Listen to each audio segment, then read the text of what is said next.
do know that that has expired, and there's a number of people, millions of people, who have been affected even already, having to deal with being evicted. And we do know that particularly on a day like today, a rainy day, who wants to get an eviction notice? And so we want to make sure that you, our listening audience, is very much aware of what the procedures are as it relates to evictions. And so if you have a person in your family or yourself that's been evicted or being affected by evictions, we'd love to hear from you as well. And so give us a call here at the radio station. That number you can call us is 478-250-1444. And once again, that number is 478-250-1444. We'd love to hear from you, and we'd love to have your opinion if you or a family member has been affected by an eviction. The crime in Macon is always a topic of discussion. It seems that things have died down just a little bit, but there's always room for improvement. We have to continue to be vigilant as relates to crime and violence in our community, because it does affect industry, it affects businesses that come to the city, and it affects our safety every day. And so we do want to make certain that we have a safe environment and a safe place we can call home, and a downtown area that we can be proud of, where you don't have to worry about, looking over your shoulder every 5 minutes to see if someone's going to be affected by violence in a very negative way. And so there's still a lot of work to be done. Also in the news, a lot of talk about the southwest area on Eisenhower, known as formerly the Macon Mall. That area, the mayor has a plan along with city council to revitalize that, and some very good ideas that have been put in place, and hopefully those will get to be implemented, and that we can see a change in the landscape of our city, particularly there in Southwest Macon. And so we do applaud their efforts in looking at a great undertaking of revitalizing that mall, as well as adding some other features to that. And so it's going to be a project that we can all be proud of if it's able to go forward. And so we applaud the mayor, and also Mr. Al Tillman, who's not congressman, but commissioner that represents that section of the city in their efforts to make that come to fruition. And so a lot of things going on, a lot of things happening, but also during that time, we're also being plagued by this very dangerous virus known as COVID-19, or the Delta variant. The hospitals are over capacity, I understand. And so it affects people who may not be having a COVID experience, but just normal procedures. It makes it very difficult to be seen. And so it's affecting all of us across middle Georgia, and it's causing us to take precautions. I understand that Bibb County school systems just started back from their 2-week quarantine. And so they're back into the school system starting today. And we do wish them well and hope that safety is the first order of business as it relates to our children here in the Bibb County school system, to make sure that they are protected from this very dangerous Delta variant. Also from the CDC and the makers of the Pfizer vaccine, it's understood that they've come up with a potential vaccine for 5-year-olds up to 12 years of age. And so a lot of things going into place to help keep our children safe. And we do hope that the FDA will approve such a vaccine that children feel a little safer being in a school environment. And And so there's a lot of moving parts, a lot of things happening. Also, in that regard, we understand that the superintendent of Bibb County Schools is planning to retire very soon, and so we applaud him for his service that he's contributed to our schools, and that's Mr. Curtis Jones, and so we applaud him for his service. And we do know that it takes a lot to make decisions as it relates to our children and their safety. And so that's a big job to fulfill, and we applaud him for what he's doing in that regard. We got a lot of issues happening also on our borders. And of course, we've looked at some of the laws that have been put in place to protect our borders. And we understand now even the Haitians are now coming in, as well as people from Guatemala and South America. And so just a lot going on in our country, a lot going on everywhere. And we just got to be vigilant and take the time to know that we're in perilous times. Our President Westbrooks, is joining us, and I'm going to have her to introduce our special guest today that has been affected by COVID-19, and to kind of give their story as to how it's affected their family. And yes. So we certainly want to hear from you and from them on that. And good evening, everyone. Thank you all for tuning in and listening. We just, think about the everything that's going on, in our country today. I rely on the radio stations a lot, because for the simple fact is that, since COVID's been has basically plagued our country. Absolutely. We're having to depend on our radio stations to keep us updated on everything that's going on, from employment unto healthcare, economy, the updates on our economy and everything. So we rely on our community, we rely on our radio stations. So we're supposed to have. Has he called in yet? I haven't seen him show up yet. Okay, so we're supposed to have a guest on today. I'm not going to call his name until we can see if he's going to be able to get in. But we're supposed to have a guest today. That family, basically their whole family's been affected by COVID, Wow. And his wife was hospitalized. So we do, we know that it's affected a lot of different families, and people have had, after effects. Even after they've, recuperated from COVID, they're having, still having problems with COVID. Some people are, still not able to walk and different things like that, having to be put on oxygen. And so, people are still struggling with the after effects of COVID. So we're going to see if he's supposed to be coming in on the show today. Just try to make, just need to encourage people, because I was too, Mr. Dumas, I was skeptical about getting the vaccine at first. I think many of us were really initially. And, you think about, I was thinking about, like I said, there was so many different things on television about, different things that were, whether we didn't know whether it was true or not. We saw so much, I saw so much. And you didn't know whether to believe what you read or not to believe. And, and I was concerned. I was, basically saying, the government, when every time they, they're doing something, I don't know, whether or not they was talking about the Antichrist and all this different stuff, and you're going to have a chip. And so I was like, I was just concerned, because the first thing I said was that, if you get tested and you test positive, the government is going to come back and mandate you to actually take the vaccine if you've ever been tested positive. So, but like I said, I've been looking at speaking with some physicians and getting some numbers here in Macon Bibb, and basically what they're sharing with me is that the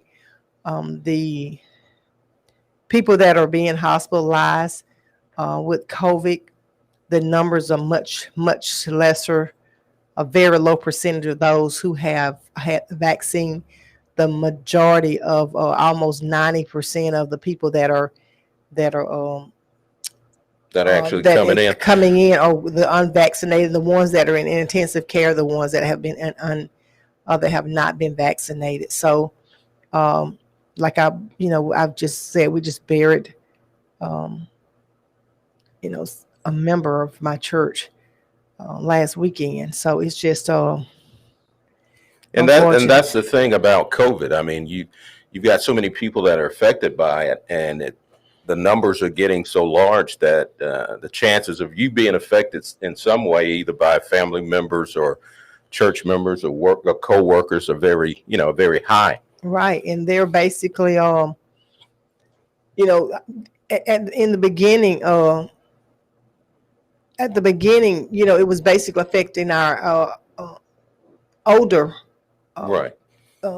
population, and so now it's affecting our children, and it's affecting our young people. So I was concerned. I was again, I was my mind started wondering. I was like, well, why wouldn't the kids getting it then? Why, it kind of makes you wonder, if COVID was there, why wasn't, but I thought about it. I said, well, when COVID, we first discovered that COVID was real, they closed down the school. So a lot of kids were being Quarantined virtual at home. learning. Right. So that had a lot to do with it. But, I do know that as soon as kids went back to school, they had they were having hundreds of kids being testing positive for COVID, immediately, when school started almost. So that kind of explained some of it, that I was having concern about why, but had to remember that they took the kids out of school. And it kind of seems like a cycle because, okay, they're going back to school today in Bibb County. And so, probably in 2 weeks or so, they'll probably see the same increase in numbers simply because they're back, and none of, it's not like they said, we're going to take the kids out of school, get them vaccinated, and then put them back in school. They're going back the same way they came out. Right. And so, and we want, callers, people that's listening in, to call in and just give your opinion. absolutely. What you think about, some of you may have, kids. And just like I was on the show last week talking about, we had a young lady that contacted our office that had been evicted, and her son, 2-year-old son, has COVID. So she's basically homeless, and they're separated because of him being quarantined. That was one of the things why the CDC put this moratorium in place, because they were in fear that people that were homeless would spread COVID. Right. And so it's just unfortunate that we're in this situation. But we have a lot of people that are protesting against this mask the children wearing masks in school. And I was looking at a show the other day, basically, where this chiropractor was actually writing notes for students that they to keep them from having to wear a mask. Wow. And they were interviewing him, and he was basically saying that they was questioning him whether or not he actually examined each of these kids that he saw. But he basically said that he would take his chance. He was not going to take the vaccine. I think he said his wife was vaccinated, but he was not gonna. He'll just have to suffer the consequences, whatever they were. Some people, that's people belief. That's what they believe in. And I think it's, Mr. Dumas, I think it's more of people don't want people to tell them they have to do something. I think that's one of the reasons they feel like that's violating their constitutional rights, and that's their freedom, their choice. And it's about not having a choice. They feel that they should have a choice, and it is, in a way, it's true, but at the same time, you're endangering the lives of other people especially when you haven't been vaccinated. Then you have a family member that has had COVID. Right. It kind of reminds me of cigarettes.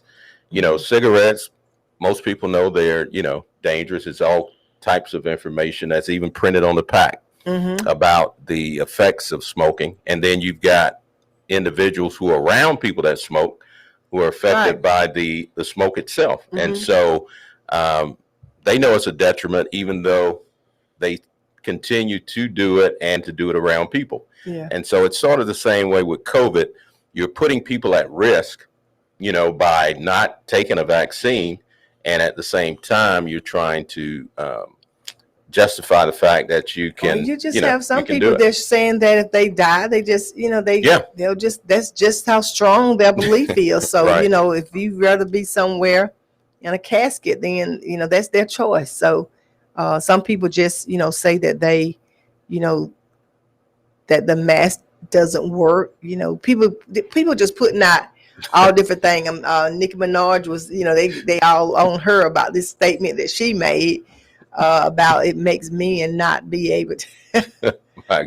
So, they take it to all men kinds not of to be able extremes. to. Yeah. So then Dr. Fuji was saying there's no known facts as to what her statement, but this is what they're saying, that people are just putting information out there, and people that actually listen to this stuff, they believe this stuff. So I think that's why as many people have not been vaccinated, because of the fact that people are putting out misinformation, and people are afraid, especially men. I think it's, I'm just saying that, I'm just speaking that myself, but men, a lot of men don't go to the doctor. They don't, take shots and different things like that. Unless we have to.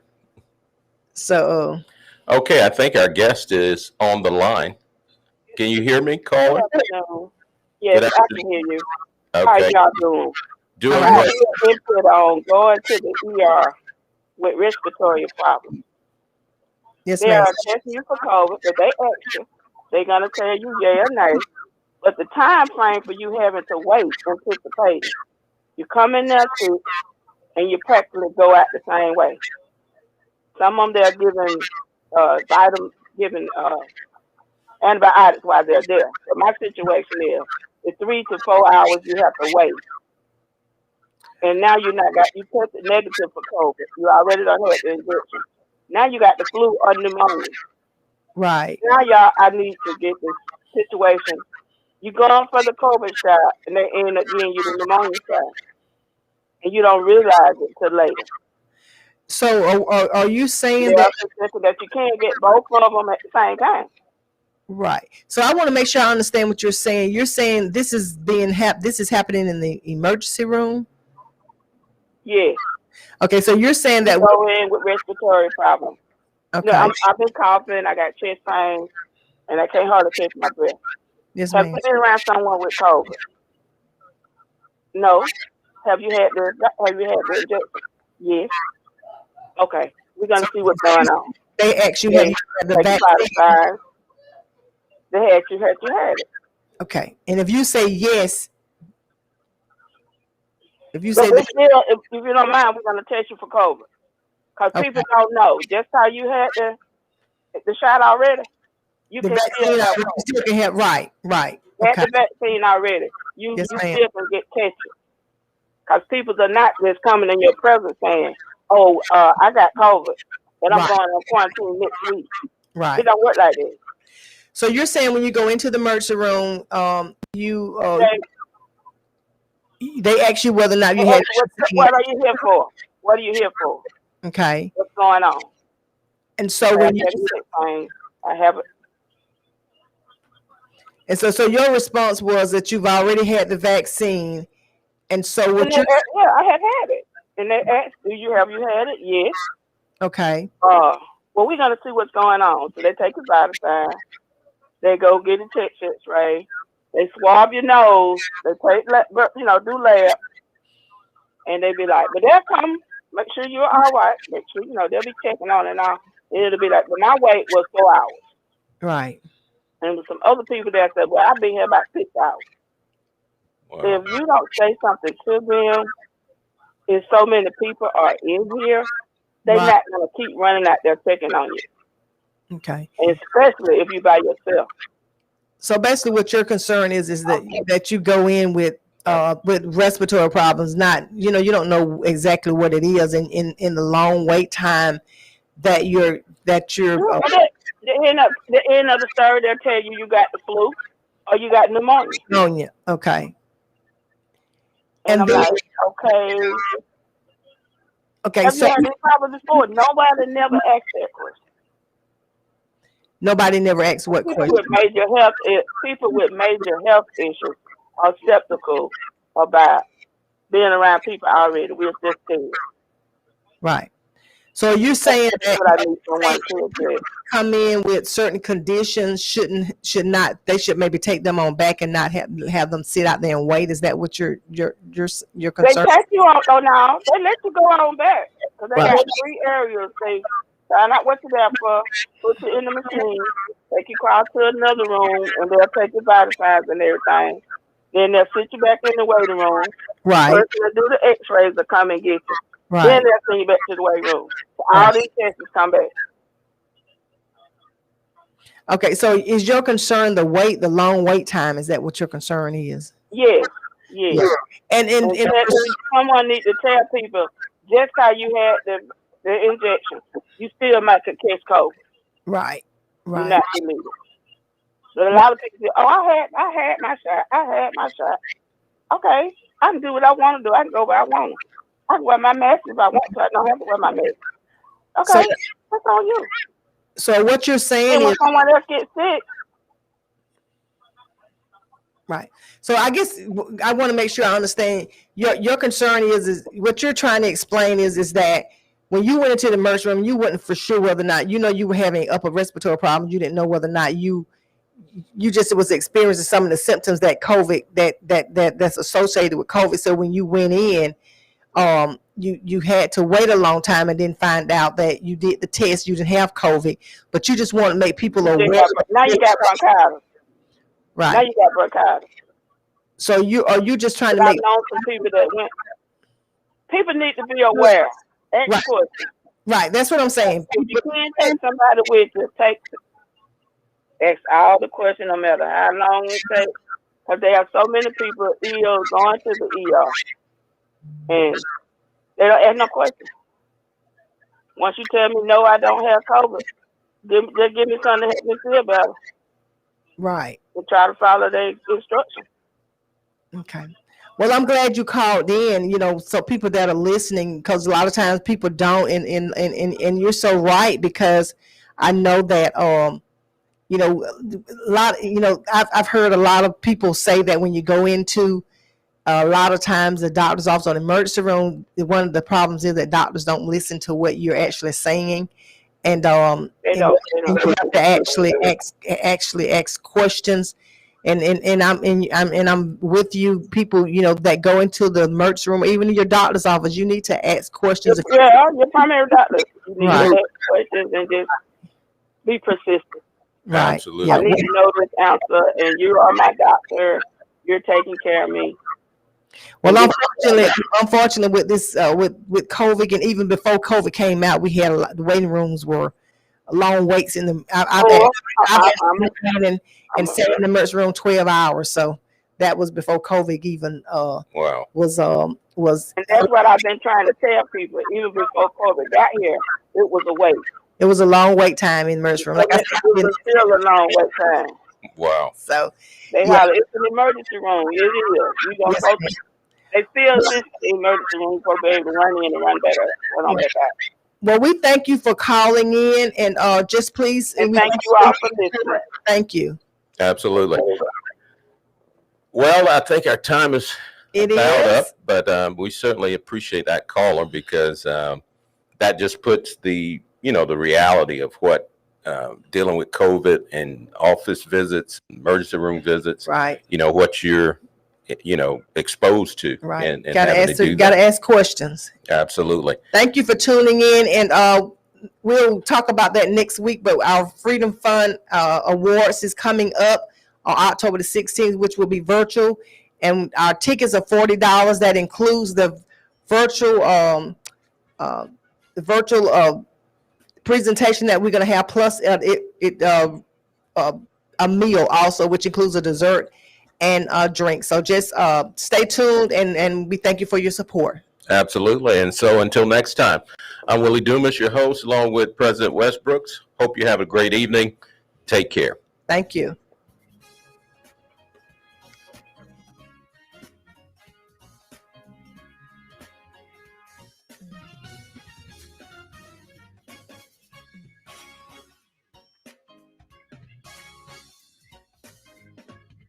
You have been listening to the live broadcast of the NAACP with Gwenette Westbrooks and Mr. Dumas. Come join us next Monday at 4 o'clock p.m. on 980 WDDO.